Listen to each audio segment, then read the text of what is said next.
Merci Romain, c'est gentil d'être venu. Ouais, comme quoi la punition ramène encore. Moi je passe pour schizophrène. L'année dernière je suis venu sur la gentillesse, aujourd'hui sur la punition. J'ai perdu une partie de mes lecteurs. En réalité, j'ai commencé à réfléchir sur la punition. Et je donne deux définitions toutes simples, parce que vous savez, le philosophe est systématique. C'est-à-dire que je pense que les deux choses ont un lien très intime, mais visiblement pas vu par le grand public. Je dis, être gentil, c'est rendre service à quelqu'un qui vous le demande. Et punir, c'est rendre service à quelqu'un qui ne vous le demande pas. Mais dans les deux cas, vous rendez service. Alors, il est vrai que la gentillesse, elle est aimable et aimante. Il est vrai que la punition, elle est moins aimable, mais elle est plus aimante encore. Mais comment j'y suis venu ?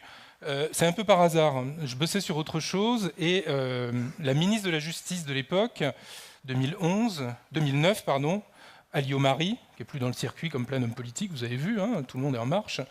À l'époque, elle marchait pour la justice.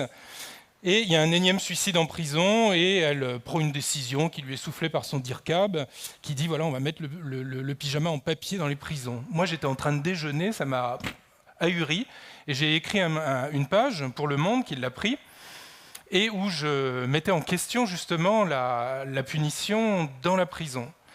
Et à partir de cet article, j'ai été convoqué par le directeur de l'AP, l'administration pénitentiaire, celui qui gère toutes les prisons, et je suis allé en prison. Pas pour être puni, pour les visiter. Et en fait, ça s'est tellement bien passé, ma première visite, que j'ai monté un atelier philo pendant 2 ans. Et au bout de 2 ans, il s'est fermé parce qu'on a éparpillé le centre de détention des longues peines pour les éparpiller un peu partout. Moi, je suis rentré, je me suis mis à écrire. Entre-temps, j'avais déjà écrit les livres sur la gentillesse, mais je me suis mis sur la punition à ce moment-là.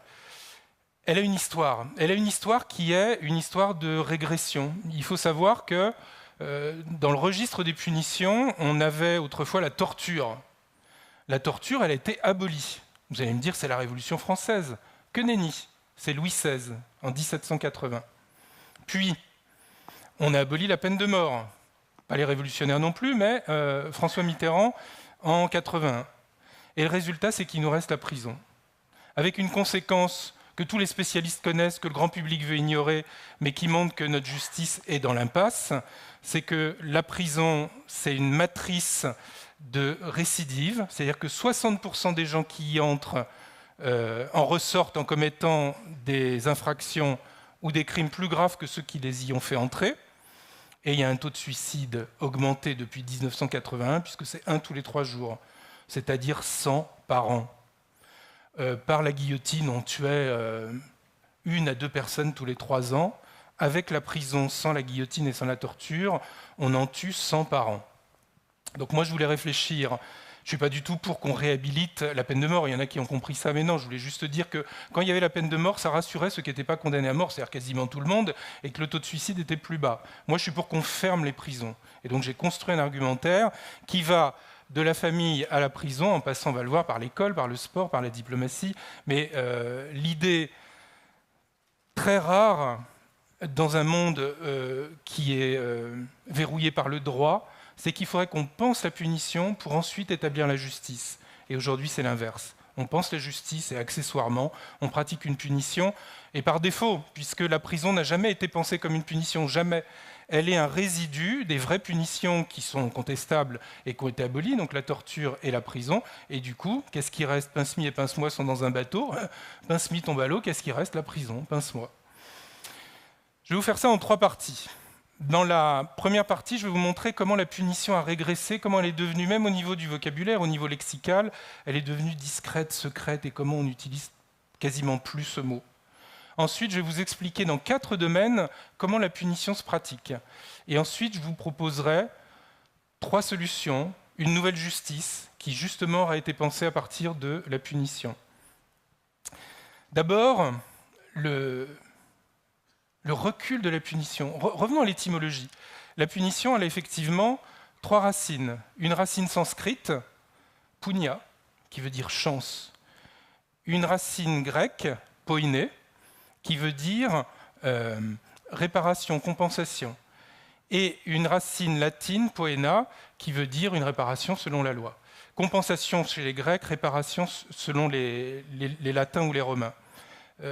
Revenez en Inde, à l'Est, penser la punition comme une chance, c'est une idée qu'on a complètement évacuée. De notre société, que j'appelle une société de la victimité, où le pire des criminels peut trouver un avocat pour se défendre et montrer que s'il a commis ce crime, c'est qu'il était lui-même victime par son éducation, sa position sociale, l'histoire et la faute à pas de chance, on s'aperçoit qu'on n'est plus du tout dans cette culture de la chance. Mais imaginons que être puni soit une chance, ce serait vraiment une belle chose. On l'a complètement zappé. On a fait un progrès que je vous concède, c'est qu'autrefois, nos sociétés fonctionnaient, et certains d'entre vous fonctionnent peut-être encore comme ça, enfin au sein du Louvre ça m'étonnerait, mais sait-on jamais, par le biais de la vengeance. Et la justice s'est imposée pour mettre un intermédiaire entre deux personnes qui s'affrontent et arbitrer le post-délit, le post-combat, le post-crime, le post-vol, tout ce qu'on veut. Donc il y a ce côté positif dans la justice d'aujourd'hui.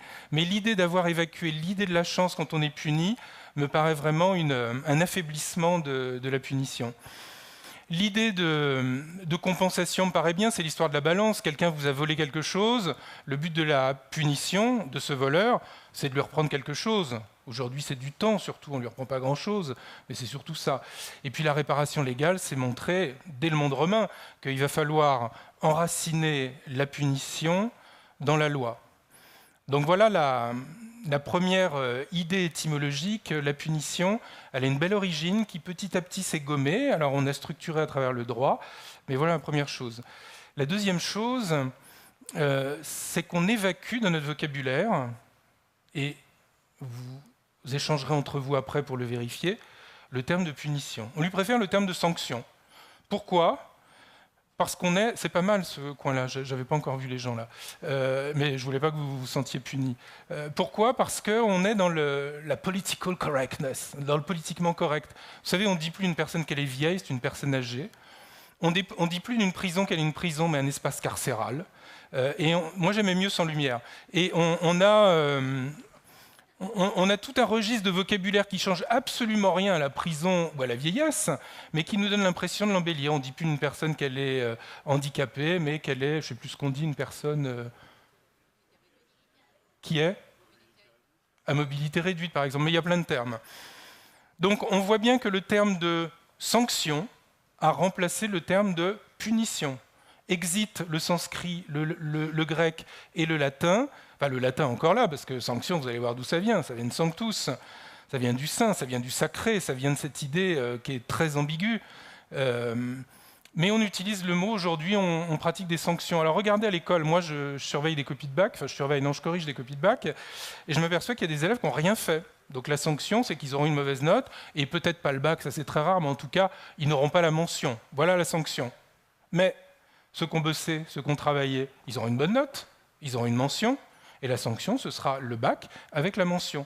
Donc on voit que le terme de sanction, il est ambigu, et c'est pour ça qu'on l'a choisi, pour justement évacuer le terme de punition, noyer le poisson, noyer le poison, puisqu'on considère que la punition c'est ça, et être dans le positif, être dans une joie apparente, qui est en réalité très hypocrite. Le troisième point de ce recul de la punition, il vient du droit. Coluche disait, la vie c'est 3 ans de droit, tout le reste de travers, mais là on est vraiment dans une vie qui est très linéaire, très droitière, très juridique, et aujourd'hui tout passe par le droit.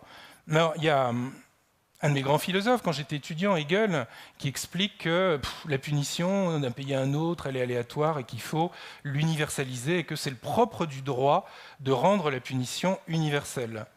Kelsen, qui est un juriste mais aussi un philosophe autrichien, qui invente la théorie des normes et qui montre que la punition, plus exactement le droit, c'est un système de normes en haut duquel se trouve la Constitution, et la punition prend son sens à l'intérieur de toutes ces normes. Donc on s'aperçoit que finalement, punir,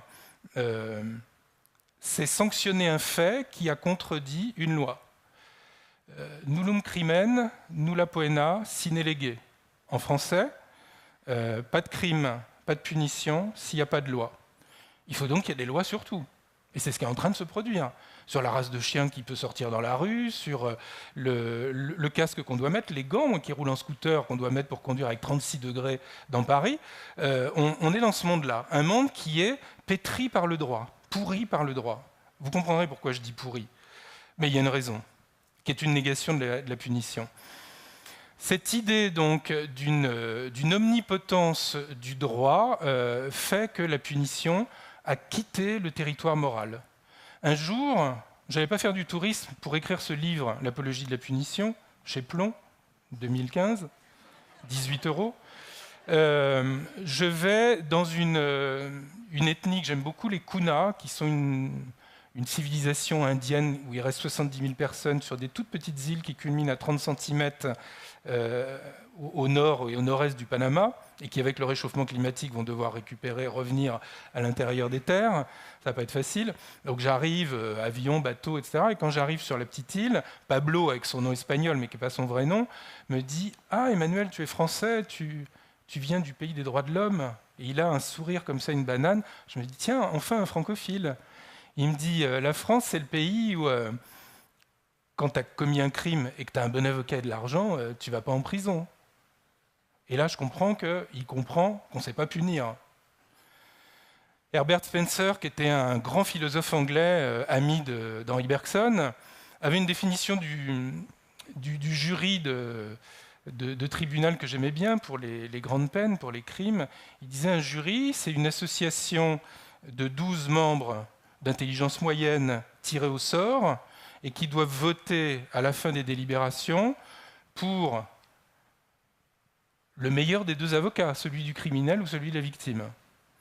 Alors on voit bien qu'il y a cette idée quand même que la justice, elle est très aléatoire, très rationnelle, très formelle, très posée, très fausse, très injuste, très inégalitaire.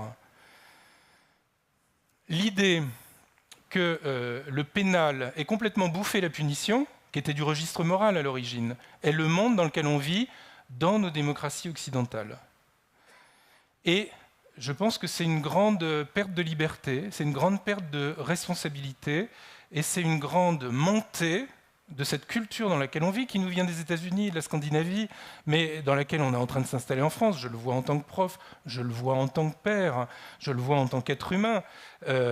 On vit dans une culture de la victimité.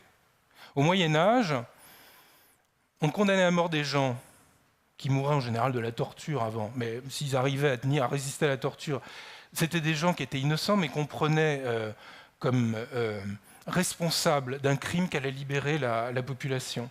Et la personne, elle acceptait évidemment à la punition, mais elle acceptait presque la victimité parce qu'elle était responsable et qu'elle allait sauver à travers sa torture et sa mort le reste de la population.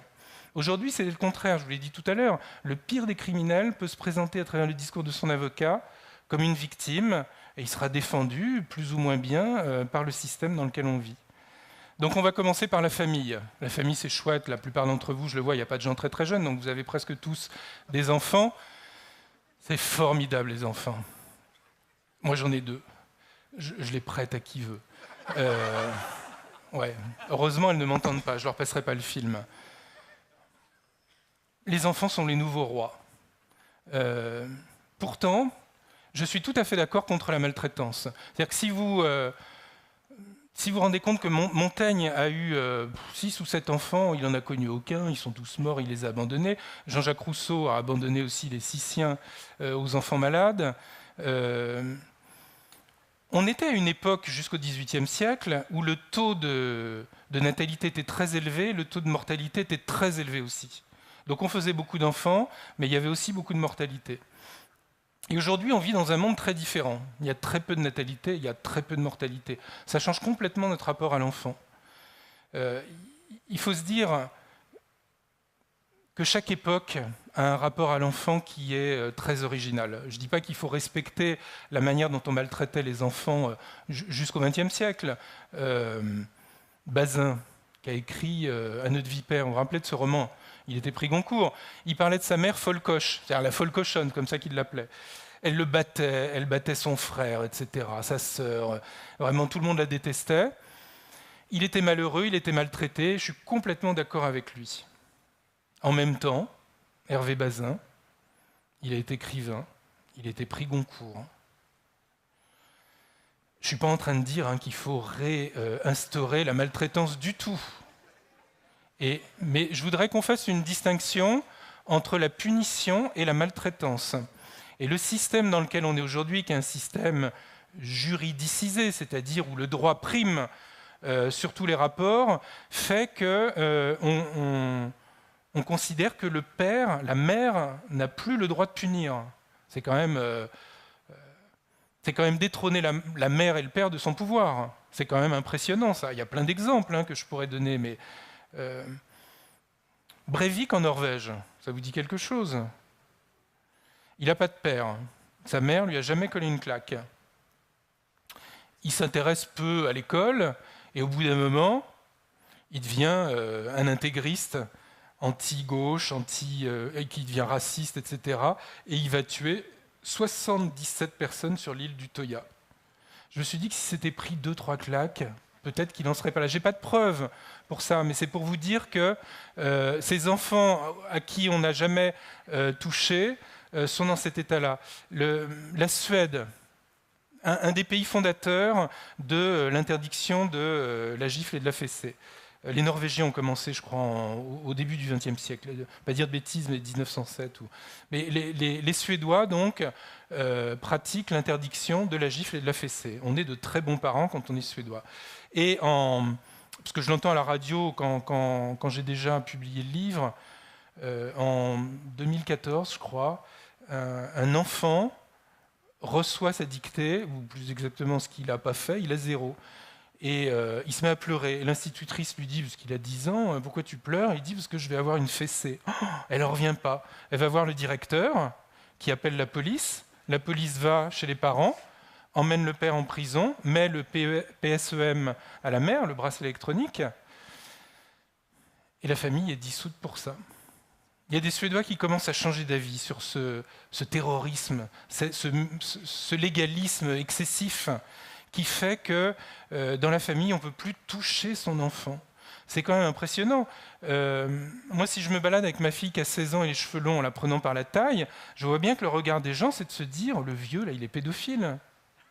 Je ne peux pas toucher mon propre enfant parce qu'on est dans ce milieu très aseptisé. Et si je lui mets une claque, ça va être la même chose, c'est de la maltraitance. Alors que non, ma fille me dit quelques mois après ou quelques années après que j'avais raison et que finalement, je l'ai bien écarté d'un penchant ou d'une ligne sur laquelle elle allait aller. Ce discours sur la famille est étonnant et les Français, on est les seuls à résister. Il faut dire, on est les Gaulois à la base, donc on a résisté à plein de trucs, aux Romains, au droit, et on continue de résister au droit. Mais j'ai peur qu'on finisse par caler. J'ai eu une polémique avec plusieurs d'ailleurs sur ce sujet, mais la dernière loi qui votait à nouveau l'interdiction de la fessée a été à nouveau interdite par le Conseil constitutionnel et ce sera peut-être revoté par ceux qui marchent.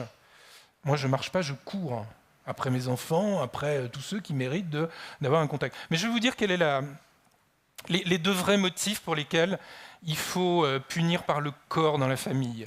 À ne pas confondre avec une punition systématique où là, c'est folcoche, c'est de la maltraitance. C'est que pour l'instant, un enfant, il naît, je ne sais pas si vous vous en rappelez, mais d'un corps à corps, d'un homme et d'une femme, qui ont un peu couché ensemble.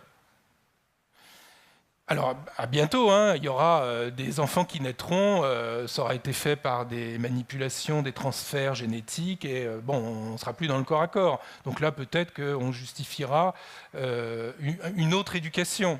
Mais à l'origine, le père et la mère se sont frottés les uns avec les autres, ou plutôt l'une avec l'un et l'un avec l'autre, pour donner lieu à l'enfant. Et c'est normal que l'enfant puisse être caressé, et c'est normal que l'enfant, dans des cas pointus, extrêmes, puisse être giflé ou fessé, malgré tout ce que disent les neurologues sur lesquels je m'assois. Je vais vous donner un exemple. J'étais un jour dans la rue, et je vois une petite fille qui avait 5 ans, qui traverse une 4 voies, en pleine circulation, il n'y a pas de passage clouté, pas de feu.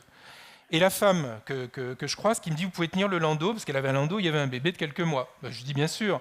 Donc elle aussi slalom à travers les voitures, récupère sa fille, et quand elle la récupère, qu'est-ce qu'elle fait? Elle la serre dans ses bras, elle l'embrasse? Non, elle lui colle 2 baffes et une fessée. Et la réaction de la fille, c'est quoi? C'est sourire. C'est dire « Tu vois, maman, tu m'aimes quand même. Il n'y a pas que mon petit frère dans la vie, il y a moi aussi. » Donc on voit bien que le corps à corps, c'est quelque chose d'important chez les parents. Mais on est dans une société qui abolit la punition, qui la privatise de cette dimension corporelle qui est chaleureuse, aussi bien dans le positif que dans le négatif. Dans les deux cas, c'est de la chaleur. Et dans ce monde aseptisé, la vraie raison, c'est qu'au fond, je vous le dis doucement parce que je ne veux pas que vous le répétiez, on déteste les enfants. Vous savez pas pourquoi ? On n'en fait plus. Le paradoxe, il est là. C'est que au Moyen-Âge et jusqu'au XIXe siècle, les gens faisaient plein d'enfants parce qu'il n'y avait pas de moyens de ne pas en faire, de privatifs et de capotes et de pilules et de tout ce qu'on veut. Et surtout, il y avait un taux de mortalité élevé. Donc on était assez indifférent à la mortalité des enfants. Le mignotage, comme l'appelle Philippe Ariès, qui est un historien, explique qu'au Moyen-Âge, quand on a un enfant, pouf, on le pend dans un truc qui ressemble à un cocon de papillon, enfin d'insecte, et on vient lui sourire, on le gratouille le ventre, et puis s'il meurt, on en fait un autre. Ça fait partie de la logique des choses. Aujourd'hui, on n'en fait plus des enfants. Donc ce qui est rare est cher. Mais en réalité, ce qui est rare est mal aimé. Puisque pour qu'une espèce se reproduise, on va dire une nation, une communauté, il faut qu'il y ait 2,1 enfants, c'est ça hein, le taux. 2,1. On est tombé en France à 1,96, alors qu'on était à 2,1 comme les Suédois il y a encore pas longtemps. Les Allemands, les Portugais qui étaient très actifs, ils sont à 1,36 comme les Allemands. C'est-à-dire qu'on est dans une espèce qui ne se reproduit plus. C'est-à-dire une espèce qui n'aime plus l'homme, qui n'aime plus l'enfant puisqu'elle n'en fait plus, mais qui masque ce mensonge qu'elle a de ne plus aimer l'enfant en faisant la gloire de l'enfant, en faisant du tout à l'enfant, en faisant de l'enfant roi. Mais en réalité, le fait qu'on n'en fasse plus, qu'on interdise de punir l'enfant, montre qu'on a une vraie lacune et une absence de cohérence. Deuxième exemple, l'école, la punition éducative. Je vais prendre des exemples moins littéraires et plus cinématographiques, mais l'école autrefois c'était dur. Moi je me rappelle, mon père, je suis allé à la même école primaire que lui, il me raconte, on l'accrochait au porte-manteau, il était giflé. Moi j'ai pas connu ça. J'y ai gagné, hein. Mais prenons un livre, un film que vous connaissez tous. 1912, Louis Pergaud, La guerre des boutons. 1936, Darrois. C'est la première transcription cinématographique, La guerre des gosses. Et alors c'est très fidèle au livre. C'est-à-dire qu'on voit bien que le prof, c'est une autorité, c'est une sacrée autorité. Et le père est garant du prof. C'est-à-dire que quand le braque se prend 4 claques par l'instit, il rentre à la maison, il le dit à son père, et son père lui en fout 4. Hein, sous-entendu, il y a une vraie légitimité du prof. Le prof, c'est quelqu'un qui élève l'élève. Et ça passait par des choses qui nous paraissent aujourd'hui dépassées, mais il y avait une volonté de faire monter l'élève et de ne pas en faire un feignant. Bon. Deuxième édition, 1964. 1964, La guerre des boutons. J'ai oublié son nom, mais ça va me revenir.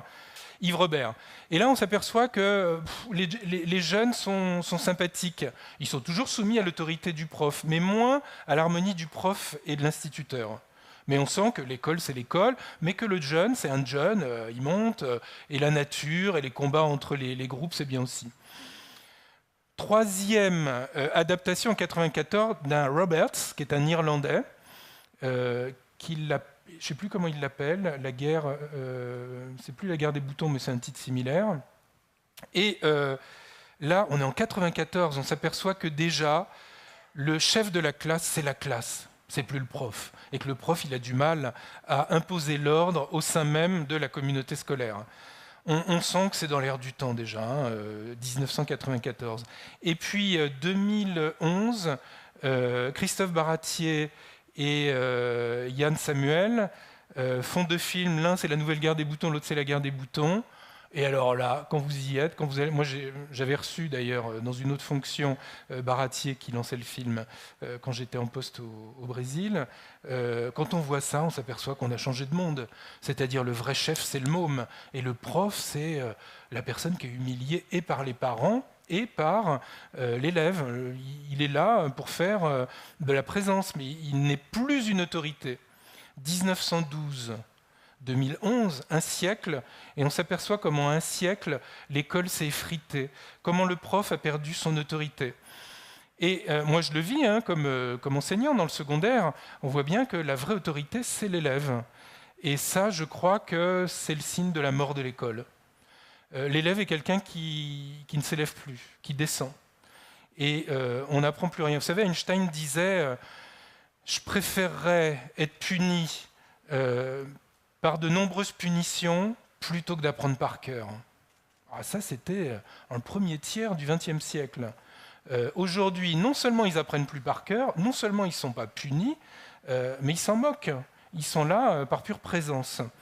Et donc je pense que le propre de l'ambiance scolaire, c'est la royauté de l'élève. Et d'un élève qui ne s'élève plus, donc l'école est morte. On a tué l'école en désacralisant le savoir, en désanctuarisant l'école, en faisant du prof finalement un employé soumis aux parents, soumis à l'administration, soumis aux élèves. Je pourrais vous raconter plein d'anecdotes que j'ai vécues, parce que j'enseigne dans des lycées chics et des lycées chocs, donc j'ai une vraie expérience de la chose. Et d'une certaine manière, ce retrait de la punition est un retrait du savoir, est un retrait de la pédagogie, et quelque part est un retrait de la démocratie, si on considère que la démocratie, c'est un partage du savoir. Troisième exemple, le sport. Alors, les deux premiers, vous avez compris, la punition, elle a disparu. L'enfant est un héros, l'enfant est un dieu dans la famille, à l'école, et il n'y a plus de punition. Je trouve que dans le sport, il y a une ambiguïté. Et le sportif est quelqu'un qui se soumet volontiers aux règles et qui accepte d'être puni par l'arbitre. C'est-à-dire que, pour le dire autrement, le sportif se soumet quasiment toujours au pouvoir arbitral. Il se prend un carton jaune, il y a un coup franc, il y a un penalty, après il se prend un carton rouge et il sort. Il n'y a pas de grande polémique, de grande discussion entre les joueurs et les arbitres. Ça, c'est spectaculaire. Par contre, il y a une deuxième dimension où le sportif est très discret, mais pire, où la justice est très discrète. Là, c'est le pénal. Il y a très peu de sportifs de très haut niveau qui sont très punis, même un petit peu punis. Et ça, c'est très dommage.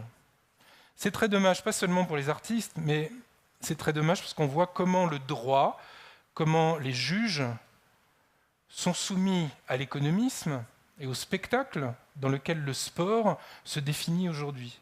Vous savez, autrefois, le sport, les gladiateurs, c'était une préparation à la guerre.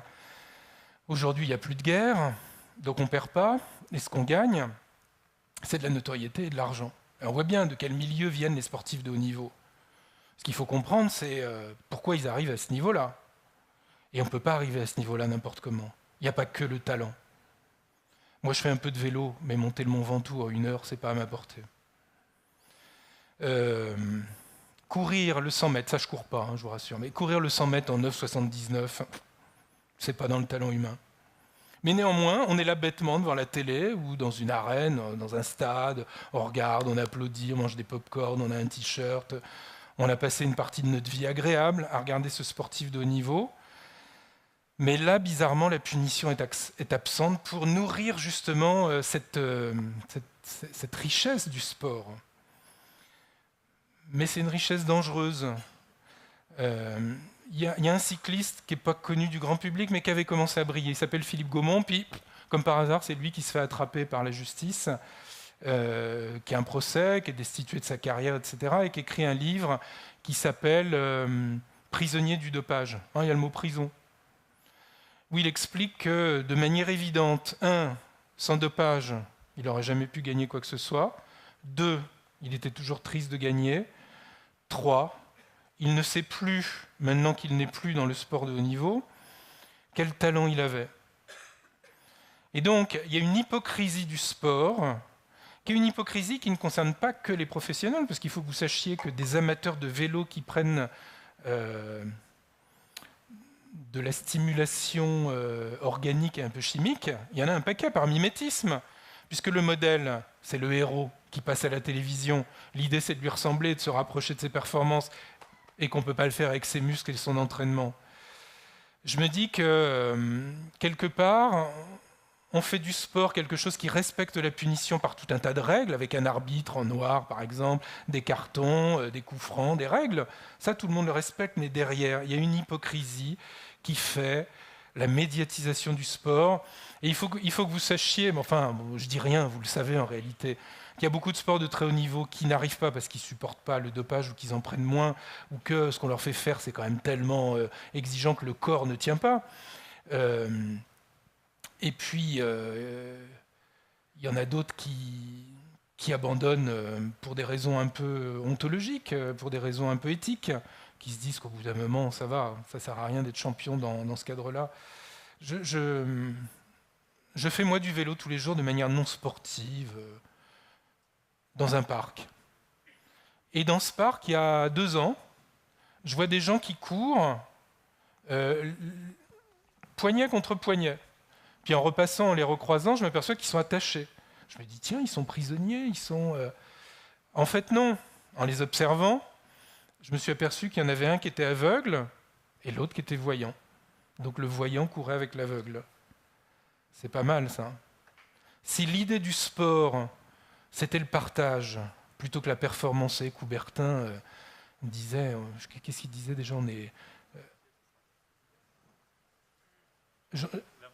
Voilà, l'important c'est de participer. C'était très utopique parce que l'important c'est de gagner en réalité. Mais si l'important c'était pas de participer mais de partager, c'est-à-dire que le sport c'est aussi une occasion pour qu'on soit ensemble, pour qu'on fasse un effort chacun à des degrés différents, mais que ce soit plus le modèle des gladiateurs sans la mort, mais avec l'image, le spectacle, et puis surtout derrière la drogue, le dopage, la chimie, qui est mauvaise pour le corps, qui est mauvaise pour la société et qui est, puisque vous l'avez vu, dans un match il y a 2 clubs qui s'affrontent. C'est une guerre symbolique. Hein. Alors on peut estimer que cette guerre-là permet qu'il n'y ait pas de vraie guerre entre 2 villes, entre 2 pays. Je ne suis pas contre ça. Mais on pourrait se dire que ce serait encore mieux si le sport grimpait encore d'un niveau pour qu'à chaque fois qu'on fasse une activité physique, ce soit l'occasion de partager. Quatrième partie où la punition, alors là, revient. Et là, revient de manière univoque et de manière surprenante. Et ça, je ne m'y attendais pas, et on le sait peu, c'est la diplomatie, et particulièrement la diplomatie américaine. En général, hein, la diplomatie, c'est qu'on a des accords entre les différents pays, il y a des consensus, et puis on les respecte. Puis si on les viole, ça peut donner lieu à un conflit, à une guerre. Bon. Il y a d'ailleurs différentes associations, organisations internationales qui permettent de légiférer les relations entre les différents pays. Par exemple, le traité de non-prolifération, à peu près tous les pays adhèrent. L'Inde n'adhère pas, Israël non plus, et le Pakistan non plus. Mais personne n'en veut, on a laissé passer, on a laissé pisser, je ne sais pas. Ce qui est très marrant chez les Américains, c'est qu'ils ont inventé une punition morale, et là, ils se sont tenus à personne. Ils n'ont dépendu d'aucune organisation internationale. C'est eux tout seuls qui ont déclaré qu'il y avait des États voyous. Alors moi, je sais ce que c'est un voyou. Hein. C'est souvent un jeune qui n'est pas intégré, qui n'a pas réussi à l'école, et puis qui a son mode d'organisation qui repose sur le vol, sur différentes activités qui ne sont pas très légales. C'est ça un voyou. Un voleur, un dealer, etc. Mais les Américains, alors ils ont commencé par la Libye. La Libye qui a bombardé à Berlin-Est une boîte de nuit dans laquelle il y avait des soldats américains. Je crois que c'était 1996. Et alors là, les Américains ne se sont pas préoccupés de savoir si l'ONU et tous les organismes internationaux étaient d'accord. Ils sont allés bombarder Tripoli pour régler un compte à l'État voyou. Ça n'a pas empêché Kadhafi ensuite de faire tomber un avion qui a refait à nouveau 270 morts, mais on voyait que là, les Américains se comportaient finalement moralement, ils revalorisaient finalement la punition, mais dans le domaine, pas de la géopolitique, de la diplomatie américaine. Et ils ont décidé qu'il y avait 6 États voyous. Alors il y a la Corée du Nord, il y a évidemment la Libye, la Syrie, l'Afghanistan, le Pakistan, et il m'en manque un, et l'Iran. L'Iran et la Libye en sont sortis pour cause. La Libye ne peut pas être un État voyou, c'est plus un État. Les Français ont suivi d'ailleurs, eux aussi, cette politique-là. Mais j'ai trouvé ça intéressant que les Américains qui sont un État où le droit prend part à tout, c'est-à-dire que quand vous êtes prof, moi j'ai des amis qui sont enseignants au lycée et à l'université aux États-Unis, faut être très très prudent parce que le chef c'est l'étudiant, hein. Puis vous êtes noté, on vote pour vous. Enfin bon, on voit bien que le vrai chef c'est pas du tout l'enseignant. On est dans une société de la victimité où n'importe qui peut prendre un avocat pour n'importe quoi aux États-Unis. Et ce qui est très étonnant, c'est que ce modèle américain qui vient par la Scandinavie chez nous, eh ben c'est le pays qui lui-même va pratiquer dans la diplomatie finalement ce retour de la morale. Alors vous pourrez me dire que les pays où les Américains cognent, c'est pas que de la morale, derrière des intérêts politiques et économiques, mais en tout cas ils se fient pas au droit, ils n'obéissent pas au droit international, et ça je trouve ça très intéressant. J'ai un ami, un collègue à Sciences Po, bouddhiste, qui dit « Moi, je préfère le multilatéralisme à ce que font les Américains. » Et moi, je dis « Le multilatéralisme, c'est mou, ça avance pas. » Je trouve que ce qu'ont fait les Américains, bon, ça s'est pas montré probant et efficace, évidemment, ni en Irak, ni en Libye. Que fera Trump en Corée du Nord, j'en sais rien. Mais ils ont le mérite de faire jouer des enjeux qui sont là plus seulement politiques, plus seulement juridiques, mais moraux. Je trouve ça intéressant. Et la France a essayé de faire ça avec la Libye, et on a vu ce que ça a donné. Mais ça me paraît mieux que le multilatéralisme. Cette idée, en tout cas, de revitaliser la punition au niveau de l'État et indépendamment du droit. C'est ça, c'est l'idée, c'est indépendamment du droit. Donc voilà, mais dans ma deuxième partie, les 4 éléments où la famille et l'école, la punition disparaît. Le sport, c'est le cul entre deux chaises, c'est-à-dire qu'on respecte bien l'arbitre, l'arbitral, le pouvoir arbitral, alors là c'est nickel. Par contre, le pouvoir juridique, on s'assoit un peu dessus, et puis les juges ont toujours un ou 2 temps de retard sur les produits qu'on utilise et qu'on divulgue. Et puis les Américains et un peu les Français, avec cette idée d'une diplomatie punitive qui revalorise la punition au-delà du droit. Ce que je voulais vous dire en dernière partie, c'est qu'il faut revaloriser la punition, la justice. Et je vous l'ai dit tout à l'heure, on pense la justice d'abord, la punition après, et en réalité, on ne pense pas la punition. Ce que je voudrais montrer, c'est qu'on peut penser la punition d'abord, et on verra qu'on a une justice meilleure après, à la vôtre. Non, je dis à la vôtre pour faire une pause. Ne partez pas. 3 piliers à ma justice postmoderne que j'ai essayé de présenter dans d'autres pays que la France, qui est totalement muette. Il faut dire que le pouvoir des juges en France, puis de l'idéologie victimaire est très forte. Mais un pilier qui est le nôtre, qui est le pilier de l'amende pour l'infraction, l'argent. Je trouve ça super, l'argent. Enfin, super. J'en ai pas énormément, mais je trouve super que certaines fautes qui sont de l'ordre de l'infraction puissent être célébrées par une punition toute simple qui est celle de l'argent. L'argent, c'est un universel. Alors vous savez, on a inventé plein d'universels, nous. On a inventé comme universel un dieu, donc on a fait partir tous les dieux qui existaient au cœur du polythéisme. Ensuite, on a inventé un seul moyen d'échange, l'argent, qui est un universel. Et puis ensuite, on a inventé une seule punition, c'est la prison. Par faute d'invention en réalité, puisque je vous l'ai expliqué, c'est pas parce qu'on avait pensé la punition, c'est parce qu'on avait pensé juste et moral d'éliminer la torture et la peine de mort, et que du coup, le reliquat, c'était la punition. Donc là, on a 3 choses qui veulent s'universaliser. Je suis contre la prison, justement, mais l'argent, je trouve qu'elle aurait un mérite pour l'infraction. La seule chose que je dirais pour l'infraction à faire, c'est qu'il faut qu'elle soit totalement proportionnelle aux revenus qu'on a. Par exemple, quelqu'un qui grille un feu rouge et qui a une infraction qui va avoir une amende faite par le gendarme ou le policier, par exemple de 10% de son salaire. S'il gagne 3 000 €, il va payer 300 €.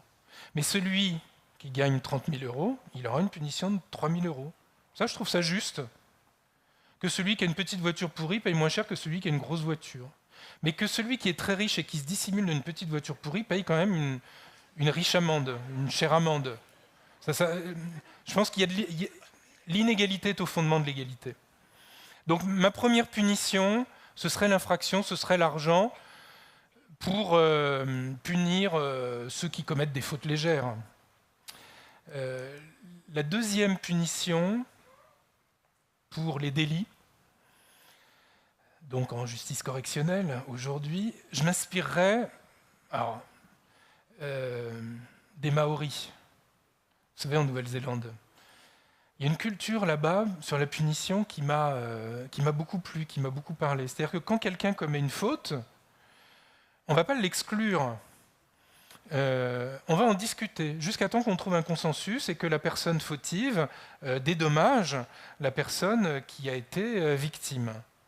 Ça me paraît bien. Alors vous allez me dire, dans des villages maoris, c'est plus facile de discuter, de trouver un accord que dans un pays de 60 millions d'habitants ou dans un pays d'1,2 milliard d'habitants. Je vous l'accorde. Mais on pourrait, en tout cas, trouver un accord, et si la personne n'est pas d'accord, la punir d'une autre façon, soit à nouveau avec l'argent, soit en la mettant en prison pour qu'elle réfléchisse, jusqu'à une deuxième discussion où elle arrivera à trouver un accord et qu'elle sorte de la prison ou qu'elle retrouve l'argent qu'elle avait versé pour trouver un vrai dédommagement à la personne qu'elle a pénalisée. Et bien le Rwanda, alors bon, c'est une ancienne colonie belge, française un peu aussi, enfin bref, 96, 800 000 morts. On les condamne au nom de l'ONU, ce qui ne change rien. Et alors après, on arrive sur nos grands chevaux avec un modèle de justice, un tribunal international, etc., etc., le problème, c'est qu'il y a 130 000 personnes inculpées et le délai pour les punir est de 200 ans. Il n'y a personne au Rwanda qui vit 200 ans. Donc les Rwandais, qui sont moins stupides que nous, malgré cet événement tragique, ils ont décidé de revenir au gamchacha, qui veut dire herbe douce dans la langue rwandaise. Et le gamchacha, c'est justement un peu comme les Maoris, une justice dans laquelle on discute et dans laquelle on dédommage et dans laquelle on trouve... Ça n'a pas été parfait tout le temps, hein. Il y a eu des excès, il y a eu des vengeances, il y a eu tout ce que vous voulez, mais on n'a pas mis 130 ans, on n'a pas collé les gens en prison en attendant qu'il ne se passe rien, puisqu'il ne pouvait rien se passer. J'ai trouvé que cette discussion que beaucoup de pays qu'on croit inférieurs, mais qui nous sont bien supérieurs dans l'idée de la punition, parce qu'ils ont une idée beaucoup plus humaniste de la punition, je trouve que les Maoris ou le gamchacha, ça pourrait être une idée pour le deuxième type de punition. Et le troisième type de punition, donc le crime, pas le délit, mais le crime, je m'inspirerais de Lévi-Strauss. Lévi-Strauss, que j'aime beaucoup, vous avez tous lu Triste Tropique, c'est pas le cas, lisez-le. Et dans Triste Tropique, Lévi-Strauss dit il y a les anthropophages, c'est-à-dire ceux qui mangent d'autres hommes. Et il dit, nous, occidentaux, on a un regard très pudibond et critique envers... Mais en réalité, les anthropophages, c'est pas si négatif que ça. Hein. Il y a... Ouais, vous voyez, j'en vois qui rit. Non, mais là, je suis sérieux pour une fois. C'est-à-dire que c'est très positif. Il faut savoir... Moi, j'ai vécu aussi longtemps au Brésil, mais il n'y a plus d'anthropophages. Mais Lévi-Strauss aussi s'est inspiré de l'anthropophagisme en partie là-bas. Quand dans une tribu indienne, on enlève ou on gagne dans un combat un homme de la tribu voisine, on sait qu'on va le manger. Mais entre-temps, il est caressé, il est cajolé, on lui donne des femmes, il est nourri, gavé pendant plusieurs jours. Et au bout d'un moment, évidemment, on le tue. Et la première personne qui le mange, c'est sa femme qu'on invite pour ce repas. Vous voyez, on est dans une autre culture que la nôtre, hein, très puritaine et pudibonde dont je parlais tout à l'heure. Bon, bref. Lévi-Strauss ne dit pas qu'il faut qu'on revienne à l'anthropophagie, mais il dit, nous, on vit dans l'anthropémie. Émein, en grec, ça veut dire vomir, et phagein, ça veut dire manger. Nous, on est dans une société du vomi. C'est-à-dire punir, c'est vomir, c'est-à-dire c'est exclure. C'est ce qu'on fait en mettant les gens en prison, et en sachant qu'ils ne reviennent pas à la réintégration. Donc, on les vomit directement. Moi, je suis allé en prison, il faut voir la sociologie des gens en prison. Hein. C'est un pur système sélectif, c'est tout. C'est tout. C'est pas la même chose que dans la salle, les gens qui sont en prison. Allez voir. Hein. J'étais à Sequedin 2 ans, au nord de l'île. Allez faire un tour là-bas. Sinon, à Fresnes, vous verrez. Donc, Lévi-Strauss nous dit, les Indiens, ils ont une idée pour punir qui est quand même très intéressante. Et cette idée de la punition, par exemple chez les Cherokees, là on est en Amérique du Nord, c'est que quand quelqu'un dans une tribu vole quelqu'un d'autre, eh bien, ce qui va se passer est simple, mais ça ne nous parle pas à nous. Ce qui va se passer, c'est que tout le monde va se réunir avec lui, on va se mettre devant son tipi, vous savez, la tente là, et on va la brûler. C'est l'annihilation de la propriété privée. C'est énorme, hein, nous aujourd'hui on a plein de trucs, des écrans, des chiens, des voitures, des mobylettes, des vélos, des meubles, tout ça, c'est pas le cas des Indiens, mais même s'ils ont peu de choses, c'est tout. Et on va tout brûler. Et on fait ça dans le feu. Et après, qu'est-ce qu'on fait? Enfin, qu'est-ce qu'ils font? Parce que nous, on ne fait pas ça. Tout le monde reconstruit un tipi pour lui. Il a été puni, il a été humilié, c'est-à-dire qu'il a été rendu plus humble. Il s'était tellement poussé du col en volant quelque chose à quelqu'un qu'à un moment donné, il faut le rabaisser. Ce qu'on ne veut pas faire dans notre justice. On prend un avocat, ou on lui donne un avocat d'office. Enfin, on est vraiment, il est soupçonné, enfin, ce lapsus, il est admis non coupable, hein, il est juste suspect. Chez les Indiens, c'est plus incluant. C'est-à-dire que la personne a commis une faute, et cette faute-là, il faut qu'il la paye. Il faut qu'il la paye sous le regard de tout le monde. Et après, on le réintègre. Et après, on le reconstruit. Et après, il a compris qu'il avait fait une bêtise, même si c'est un crime. Et après, moi, je pense que pour le crime, on devrait faire ça. Je dis ça parce que j'ai enseigné pendant 2 ans mon atelier philo avec des gens qui avaient au moins 3 crimes sur la conscience. Aucun n'en était fier. Presque tous m'ont expliqué dans quel contexte ils l'ont fait. Et honnêtement, notre société leur doit aussi bien ça, une part de responsabilité qu'elle n'assume pas, mais peu importe. Mais si on avait fait ça avec eux tout de suite, je pense que ce seraient des gens bien, des gens intégrés, des gens qui auraient peut-être un autre métier, un vrai métier, des gens qui auraient l'amitié des uns et des autres. Mais non, on les met en prison 25 ans, mais après, quand ils sortent, qu'est-ce que vous voulez qu'ils fassent? Ils n'ont plus rien pour les réintégrer. Il y en a, ils n'ont même pas connu la télécouleur ou Internet, donc vous imaginez. Donc moi j'aime bien cette idée, pour punir les criminels, de quelque chose de radical, c'est-à-dire les humilier. Alors, ils n'ont pas de tipi, mais un moyen qui rend public aux yeux de tout le monde, plutôt que de les cacher derrière un avocat ou à huis clos, ou je ne sais pas quoi, rendre public, mais après ramener, consoler, pardonner, aimer, et leur montrer que d'autres auraient pu faire cette faute, ils ne la feront plus, parce que sinon la punition sera évidemment plus humiliante encore et plus violente. Mais ça fait de la justice et de la punition quelque chose qui recoue les liens sociaux et qui ne mortelle pas simplement un atome, une monade, un individu. Simone Veil, pas la ministre, la philosophe, disait on n'a pas d'âme si on n'a pas de châtiment. Et je pense qu'on vit dans une société sans âme. Pas désarmée, mais désamée, désaimée. Et ce que je voudrais vous dire en conclusion, parce que je crois que j'y arrive, c'est qu'il y a une bonne chose dans la justice d'aujourd'hui, je vous l'ai dit, elle a mis fin à la vengeance. Mais à travers la justice, la volonté de vengeance continue. Et moi, ce que je voudrais, c'est que l'horizon de la punition, ce soit le pardon. Ça, c'est difficile, hein, mais qu'on ne soit pas dans une Callipolis, comme dirait Platon les Grecs, c'est-à-dire une belle société avec une justice... qu'on soit dans une aphésiopolis, une cité du pardon. Mais une société du pardon ne suppose pas qu'on doive être mou. Le pardon, ça sera le problème de celui qui a été victime, qui aura été associé à cette justice, et qui, parce que cette justice est plus pertinente que la précédente, pourra pardonner à celui qui aura été puni.